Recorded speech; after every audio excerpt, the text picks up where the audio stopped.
干嘛来呗？的没水的去，哎，没水出来的嘛，不是嘛？没水嘛好拍呢，没水要天里下来不够标啊，理要去，哎，那也怎么样？定下来话都得嘛，定下来他都当我什么话别人呢，我哪里去？没得不地不干。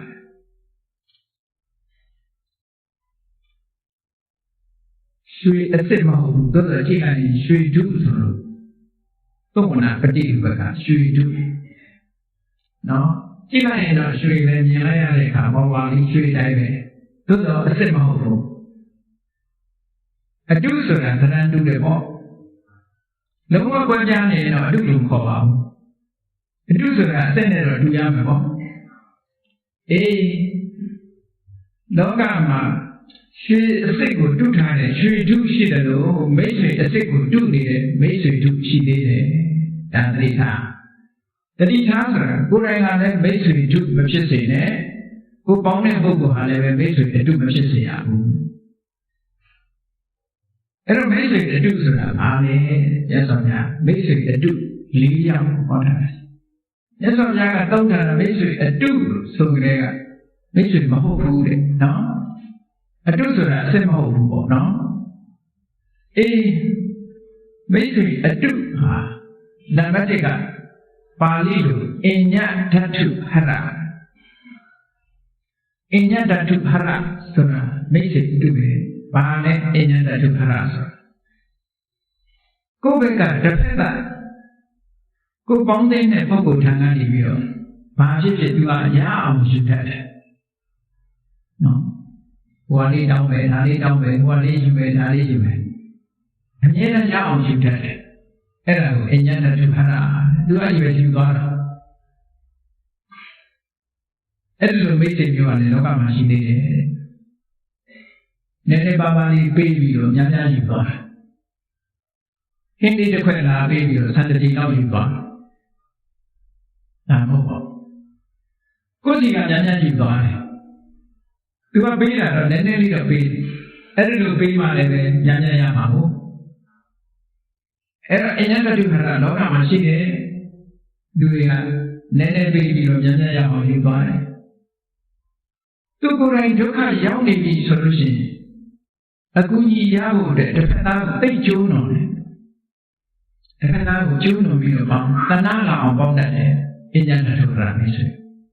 သူဒုက္ခရောက်နေတဲ့အချိန်ဆိုလို့ရှိရင်နော်အကူကြီးအားကိုးပါတယ်အမကြီးအားကိုးပါတယ်နဲ့ဟုတ်လားကြာလာအောင်ပြောပြီးတော့ပေါင်းတတ်တယ်အញ្ញတတုခါရမိတ်ဆွေသူ့ကျောင်းသူမျောပြီးတော့အမြဲတမ်းမိတ်ဆွေပေါင်းတင်လုပ်တတ်တယ်အဲ့ဒီပုဂ္ဂိုလ်မျိုးကိုအញ្ញတတုခါရမိတ်ဆွေကိုအဲ့ဒီမိတ်ဆွေကမိတ်ဆွေအတုပါတဲ့မပေါင်းနေတဲ့ဝေဝေကရှာကိုယ်တိုင်လည်းအဲ့ဒါမျိုးမဖြစ်စေနဲ့ဒီလိုပြောတာဗျာနောက်တစ်ခုမိတ်ဆွေကဘာလို့ဆိုဝစီပရမလက်မပါဘူးအပြောလေးကပဲချုပ်တယ်ဝစီပရမဆိုတာလုံးခုလုံးတတ်တဲ့မိတ်ဆွေမျိုးတဲ့ဒါလောကကြီးမှာအများကြီးရှိပါတယ်သူကလောကုလုံးတယ်ဗာနဲ့လောကုလုံးလို့ဆိုရင်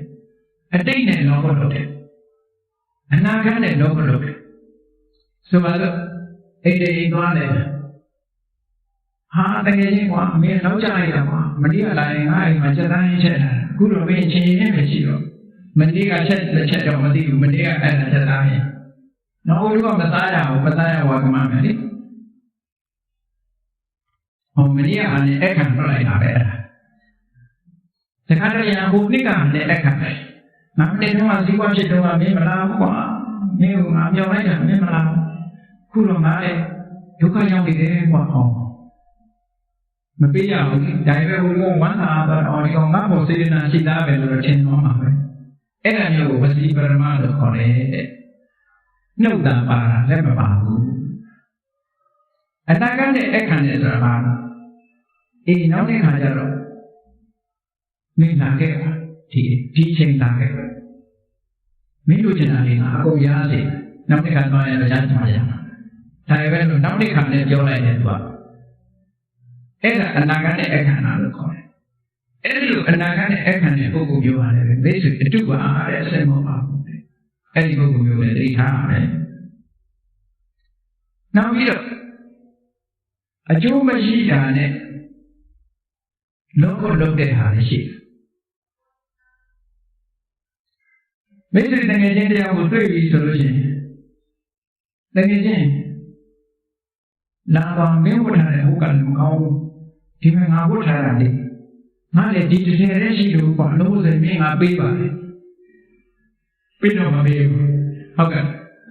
ငါလည်းဒီတစ်ထည်တည်းရှိလို့အလို့ဆိုရင်ငါပေးပါငွေသွားချီးပြခြင်းနဲ့ဟာငါမှဒီနေ့ကြက်နေသေးလို့ပါလို့ဆိုရင်ငါမင်းပေးပါဟာငါလည်းကုံထဲမှာကုံရုပ်နေလို့မင်းငါမပေးနိုင်သေးဘူးကွာဝိကြီးဝစီပရမလို့ခေါ်တယ်အဲ့ဒီလိုလုပ်ပြီးတော့တကယ်စိတ်အတွင်းကမပါဘူးစိတ်အတွင်းကမပါအဲ့ဒီလိုပုဂ္ဂိုလ်မျိုးမိတ်ဆွေတုဝစီပရမမိတ်ဆွေလို့ခေါ်တယ်ပြစ္ဆုတ်ပန်နဲ့ကြတော့အပြက်ကိုပြတယ်ဆိုပါလို့တကယ်ကြီးငါသွားတယ်ရှိလို့မင်းကားလေးခဏငါဆောင်ဟာငါကမင်းရှော့ပါမကောင်းလို့ကွာဒီနေ့ဝါရှော့ဖို့อ่ะတကယ်တော့ကောင်းတယ်ကောင်းရင်လည်းကောင်းနေမှာပေါ့နော်ကားဘာဖြစ်နေလို့ခီးဝေးသွားလို့မရသေးဘူးသို့မဟုတ်ငါဝါရှော့ထိုးထားတယ်ဟုတ်ပေါ့ပြစ္ဆုတ်ပံမှာအပြက်ပြလိုက်တယ်လေအပြက်ပြလိုက်တဲ့အခါကျတော့မပေးရတော့ဘူးပေါ့အဲ့ဒီလိုပြစ္ဆုတ်ပံမှာအပြက်ပြပြီးတော့လူတစ်ခါသားကိုပြောတဲ့မိတ်ဆွေမျိုးမှာဝစီပရမမိတ်ဆွေဒါနောက်ကကြီးမှာကြုံရတတ်ပါတယ်ဒါမျိုးလေအဲ့ဒီမိတ်ဆွေကတော့မိတ်ဆွေလူပါတဲ့မိတ်ဆွေစိတ်မပါဘူးနောက်တစ်ခုကတော့အနုပိယဘာနီဆိုတာဘယ်တော့မှဆိုအကြိုက်ကိုလိုက်ပြောရတဲ့မိတ်ဆွေအကြိုက်ကိုလိုက်ပြောရတယ်သူ့အကြိုက်တိုင်းလိုက်ပြောတာကောင်းတယ်လိုက်ပြောတာမကောင်းတယ်လိုက်ပြောတာအဲ့ဒီမိတ်ဆွေမျိုးကလည်းမိတ်ဆွေလူပဲတဲ့မကောင်းဘူးဘယ်လိုအကြိုက်လိုက်ပြောတာလဲဆိုလို့ရှိရင်မကောင်းတာပြောတယ်ဒီကောင်းတယ်ကောင်းတာပြောတယ်ဒီကောင်းတယ်နော်ဟိုတပည့်သားအကြိုက်ကိုလိုက်ပြောတာဘယ်တော့ရှိဟုတ်ကဲ့သမားပေါ့နော်ဘာဖြစ်ဖြစ် yes ပဲသူကအဲ့ဒီလိုအကောင်းကနေလိုက်ပြီးတော့ပြောအဆိုးလည်းအကောင်းကလိုက်ပြောဘယ်ဘက်ဖြစ်ဖြစ်အကောင်းကနေလိုက်ပြောမကောင်းမှုတွေလုပ်ရဆိုရင်လည်းဟာကောင်းတာပေါ့ကောင်းတာတွေလုပ်ရင်ဟာကောင်းတာပေါ့ဘယ်ဟာပဲဖြစ်ဖြစ်သူကြိုက်တာသူပြောတဲ့စကားတော့လိုက်ပြီးတော့သူ့ကြိုက်လိုက်ပြောတတ်တဲ့မိတ်ဆွေမျိုးရတယ်မိတ်ဆွေမဟုတ်ဘူးတဲ့ဒါတွေကိုလည်းလူတွေကပေါင်းသိကြတာဘာဖြစ်လို့ကိုယ်သဘောနဲ့အကြမ်းဖြစ်နေတာအဲ့ဒီပုဂ္ဂိုလ်မျိုးဟာဒီမှာရှေ့မှာကြတော့ချီးမွမ်းတယ်ရှေ့မှာကြတော့ချီးမွမ်းလူတွေကရှေ့ကြတော့ချီးမွမ်းရတယ်လေဟုတ်တာမမင်းသိတော်လားဘာညာလဲအဲ့ဒီလူရဲ့ထွက်သွားတယ်မင်းဟောကြတယ်ဒီကောင်ဒီတိုင်းဒီကောင်ပဲဟုတ်လေအမျိုးတွေဟောနော်လူနှစ်ယောက်အတင်းပြောနေတယ်မဟုတ်လားအတင်းပြောလို့ရှိရင်သူတို့နှစ်ယောက်တွေ့တဲ့အခါဒီပြင်လူတစ်ယောက်အကြောင်းပြောတယ်ဒီပြင်လူတစ်ယောက်အကြောင်းဟာမကောင်းမျိုးကြီးပြောဆိုရင်နောက်တစ်ယောက်ကထလာလှုပ်ရှားကြီးတွေပြန်လာတော့မယ်ဆိုကိုတစ်ယောက်ကဘာလို့မေးထိုးပြီးတော့ကျန်ရင်သူလည်းအတူတူပါပဲဟောဒီလိုဟာမျိုးတွေတဲ့အဲ့ဒါမျိုးဆိုလို့ရှိရင်တော့အဲ့ဒါအနုပိယပါဏိရှေ့တော့ကောင်းတယ်ကိုယ်ရကြတော့အတင်းပြောတယ်အဲ့ဒါလည်းမိတ်ဆွေကောင်းမဟုတ်ဘူးတဲ့ညဆိုရတတိထားမယ်ပုဂ္ဂိုလ်မျိုးတွေပဲနောက်တစ်ခုကျတော့နံပါတ် 4ကဘာလို့ဆိုလို့ရှိရင်အပါယသဟာယစီးပွားပြတ်ဖို့အတွက်မှာအပေါင်းအသင်းဖြစ်နေတဲ့ပုဂ္ဂိုလ်အပါယသဟာယဒီဥစ္စာတွေပြည့်စည်ဖို့ပဲအပေါင်းအသင်းနဲ့ဘာလို့ဆိုလို့ရှိရင်ဘီယာတိုင်းသွားမယ်ခေါ်လိုက်မယ်နော်တရားဝဲတိုင်းတော့လိုက်ဘူးဘီယာတိုင်းဆိုလို့ရှိရင်လိုက်မယ်နော်ဘီယာတိုင်းအရက်တိုင်းသွားမယ်လိုက်မယ်နောက်ပြီးတော့အဲ့ဒီဘက်မှာတောက်တော့တောက်ဖက်အဲ့ဒါအပါယသဟာယလို့ခေါ်တယ်နောက်အချိန်မတော်အချိန်တော်လမ်းလည်းအောင်ထွက်ပြီးတော့လေဖို့ပတ်ဖို့ခေါ်ရင်လည်းလိုက်မယ်ပဲအဲ့ဒီဘက်မှာကျစိတ်ဝင်စားတယ်ဖခင်တော်ကြောင့်လည်းကျတော့မလိုက်ဘူး။မရှိသေးလို့ညာရှိသေးလို့နော်အလုပ်မအားသေးလို့အလုပ်ကတော့တော့မှမအားပါဘူး ဘယ်လိုအားမဆိုရင်တော့မရှိတော့နော်ဘယ်လိုဆိုတာကိုအားမအားတာလေကိုအားမအားနောက်တစ်ခုကသူကဘာလုပ်လို့လဲပွဲလမ်းတဲ့သွားကြည့်အောင်လိုက်တယ်ပွဲလမ်းတဲ့သွားကြည့်အောင်ခေါ်လို့ရှိရင်လိုက်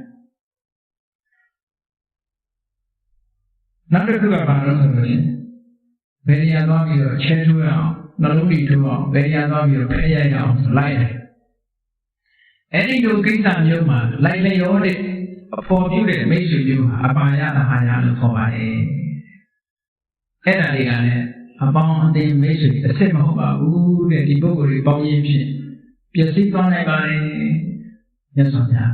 မပေါင်းသိရမယ်မိတ်ဆွေလို့တော့မြတ်စွာဘုရားကမခေါ်ဘဲနဲ့အမိတ်တရန်သူလို့တော့သတ်မှတ်တယ်။ဘာကြောင့်ရန်သူလို့သတ်မှတ်လို့ဆိုပျက်စီးဆုံးရှုံးဖို့ရဖြစ်တာကိုပထမတော့တွဲနေတာဟုတ်တယ်ရောရှိသို့မဟုတ်ကိုယ်ကပျက်စီးဖို့ပဲလာခဲ့။တောင်းပေါ်တောင်းပဲလောင်းကစားပေါ်လောင်းကစားပဲအပြောမှသွားပေါ်သွားပဲဆိုပျက်စီးဖို့ပဲမဟုတ်လား။ပျက်စီးဖို့ပဲအဲ့ဒါမျိုးအပါယတာဟာရလို့ခေါ်တယ်။အဲ့ဒီလိုမိတ်ဆွေမျိုးကလည်းလောကမှာအများကြီးအဲ့ဒါကိုမြတ်စွာဘုရားကအမိတ်တရန်သူလို့ပဲသတ်မှတ်တယ်မိတ်ဆွေသတ်မှတ်ပေါင်းလိုက်တဲ့အခါကျတော့၄မျိုးမြတ်စွာဘုရားဟောတာအဲ့ဒီလိုပုဂ္ဂိုလ်မျိုးကိုယ်တိုင်လည်းမဖြစ်တဲ့ဘူးကိုပေါင်းတဲ့အသင်းတဲ့ပုဂ္ဂိုလ်တွေထဲမှာလည်းဒါမျိုးကိုမိတ်ဆွေလို့မသတ်မှတ်တဲ့ဘူးပေါ့လောကလူဆိုတာကတော့ကြုံတွေ့ကြပါ